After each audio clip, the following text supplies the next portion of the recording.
Hello guys, എല്ലാവർക്കും പുതിയൊരു വീഡിയോയിലേക്ക് വീണ്ടും സ്വാഗതം. Here we go. Pritam out, Bikash Yumnam in. അപ്പോൾ കുറച്ച് സമയം മുമ്പായിട്ട് ഞാനൊരു വീഡിയോ ചെയ്തിട്ടുണ്ടായിരുന്നു. കേരള ബ്ലാസ്റ്റേഴ്സിൽ നിന്ന് പ്രീതം കോട്ടാൽ ക്ലബ്ബ് വിടാൻ പോകുന്നു, പകരം മറ്റൊരു ഡിഫൻഡർ നമ്മൾ ഐഡൻറ്റിഫൈ ചെയ്തിട്ടുണ്ട്, ഉടൻ സൈനിങ്ങും വരും എന്നുള്ളത്. ഇപ്പോൾ ഇതാ 19 സ്റ്റോപ്പേജിൻ്റെ റിപ്പോർട്ട് അനുസരിച്ച് കേരള ബ്ലാസ്റ്റേഴ്സ് സ്വന്തമാക്കിയിട്ടുള്ളത് ബികാഷ് ഷിംനാമിനെയാണ്. അപ്പോൾ നേരത്തെ തന്നെ റിപ്പോർട്ട് വന്നതാണ്, കല്ലുമൊക്കെ റിപ്പോർട്ട് ചെയ്താണ് ബികാഷ് ഷിംനാമിനെ നമ്മളൊരു പ്രീ കോൺട്രാക്റ്റിൽ സൈൻ ചെയ്തിട്ടുണ്ട്, ഒരു മൾട്ടി ഇയർ ഡീൽ എന്നുള്ളത്. അപ്പോൾ നെക്സ്റ്റ് സീസണിലാവും കളിക്കുക എന്നുള്ളതായിരുന്നു. എന്നാൽ ഇപ്പോൾ ഇത് പെട്ടെന്ന് നടന്നിട്ടുള്ള ഒരു മാറ്റമാണ്. ജനുവരിയിൽ തന്നെ താരത്തെ നമ്മൾ ടീമിലേക്ക് എത്തിക്കുന്നു. അപ്പോൾ പ്രീതം കോട്ടാൽ IFTWC ഇതൊക്കെ റിപ്പോർട്ട് ചെയ്യുന്നവരാണ്. പ്രീതം കോട്ടാൽ ചെന്നൈയിൻ FC പോകുന്നു. ബികാഷ് ഷിംനാൻ കേരള ബ്ലാസ്റ്റേഴ്സിൽ സൈൻ ചെയ്യുന്നു. എൻ്റെ ഒരു അഭിപ്രായത്തിൽ ഈസ് ഗുഡ് ഡീൽ. അപ്പോൾ ഇത് സ്വാപ്പാണോ ചോദിച്ചാൽ നമ്മൾ നേരത്തെ തന്നെ ബികാഷ് ഷിംനാനെ സൈൻ ചെയ്താണ് പ്രീ കോൺട്രാക്റ്റിൽ.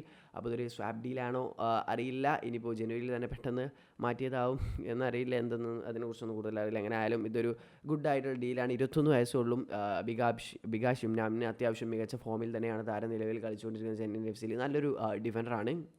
എല്ലാവർക്കും അറിയാം, പ്രീതത്തെ നമ്മൾ വലിയൊരു ഹൈപ്പിലൊക്കെ കൂടുന്നതാണ്. വലിയ എക്സ്പീരിയൻസ് ഉള്ള പ്ലെയറാണ്, 31 വയസ്സുണ്ട്. ബട്ട് ആ ഒരു പെർഫോമൻസ് ഒന്നും ഇവിടെ കണ്ടിട്ടില്ല. അപ്പോൾ പകരം നല്ലൊരു അഡീഷൻ തന്നെയാണ് നമ്മൾ ടീമിൽ എത്തിച്ചിട്ടുള്ളത്. ചെന്നൈയിൻ FC പ്രീതം കോട്ടാലിനെയും സ്വന്തമാക്കിയിട്ടുണ്ടെങ്കിൽ നിങ്ങളുടെ അഭിപ്രായം എന്തായാലും ഇതുമായി ബന്ധപ്പെട്ട് എന്തായാലും നിങ്ങളുടെ അഭിപ്രായം കമൻറ്റായി രേഖപ്പെടുത്തുക.